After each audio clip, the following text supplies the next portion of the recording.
Ojo nganti disebabkan pawongan lugu ono ing dalem kelangan kalamun to ora nganggo tambang asmatu omonge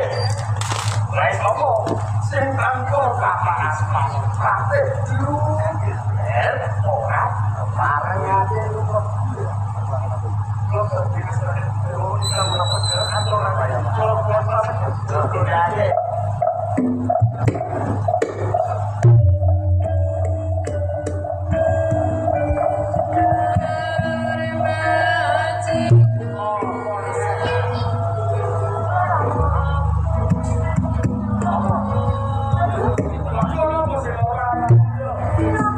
Silakan